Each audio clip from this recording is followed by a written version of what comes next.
আৰু ঠিক দুদিন পিছতেই ৰাজ্যজুৰি অনুষ্ঠিত হ'ব ভোগালী বিহু আৰু ভোগালী বিহুক লৈ ৰাজ্যৰ মাজত উৎসাহ দেখা গৈছে। অসমীয়াৰ প্ৰাণৰ উৎসৱ, অসমীয়াৰ আয়ুস ৰেখা ভোগালী বিহু আৰু ভোগালী বিহুৰ আন ঠাইৰ সমান্তৰালকৈ বজালিতো দেখা গৈছে ভোগালী বিহুৰ উৎসাহ। ভোগালী বিহু উদযাপন কৰাৰ কাৰণে ৰাজ্যৰ ভিন্ন প্ৰান্তত নৰা তোলা হৈছে মেজি বনোৱাৰ কাৰণে। আৰু এই মুহূৰ্তত মই উপস্থিত আছোঁ বজালিৰ ভৱানীপুৰত হৰিপুৰবাসী ৰাইজৰ মাজত দেখা গৈছে ভোগালী বিহুৰ উৎসাহ। হৰিপুৰৰ যুৱ সমাজ, গঞা সমাজ লগ হৈ নৰা তোলাত ব্যস্ত হৈছে।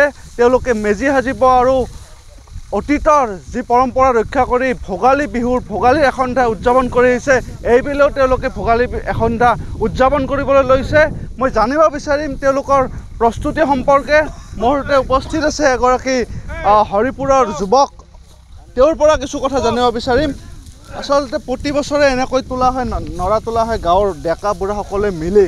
আচলতে কেনেকুৱা পৰম্পৰা ৰক্ষা কৰি এইটো উদযাপন কৰা হৈছে?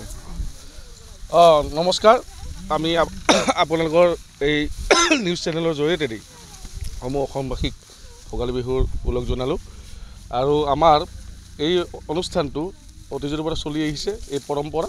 আৰু অসমীয়াৰ এই বাপতি সাহোন আমাৰ এই ভোগালী বিহুটি আমি প্ৰতি বছৰে সুন্দৰভাৱে উপস্থাপন কৰোঁ, আমি উদযাপন কৰোঁ। আৰু উদযাপন কৰি আমাৰ সমূহ ৰাইজে লগে ভাগে আমাৰ এইটো পৰম্পৰা আমি নাৰা টানা এটা আমাৰ এদিনত আমি নাৰা টানো। আৰু কাইলৈ আমি যিটো মেজিৰ বাবে বাঁহ খৰি এইবিলাক আমি গোটাম।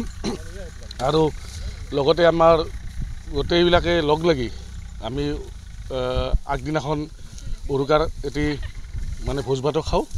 আৰু লগতে আমাৰ 1 মাঘৰ দিনা ৰাতিপুৱাৰ পৰা আমাৰ ৰাতিলৈকে বিভিন্ন অনুষ্ঠানেৰে আমাৰ হৰিপুৰৰ নামঘৰ বাকৰি জীপাল হৈ পৰে।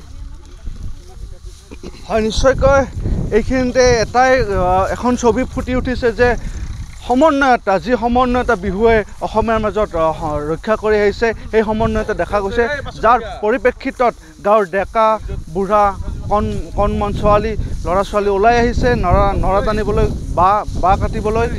আমি সামগ্ৰিক দৃশ্য দেখুৱাবলৈ চেষ্টা কৰিম। আপোনালোকে চাই থাকক এনি ভাৰত 24। বজালিৰ পৰা মই সঞ্জীৱ দাস, এনি ভাৰত 24।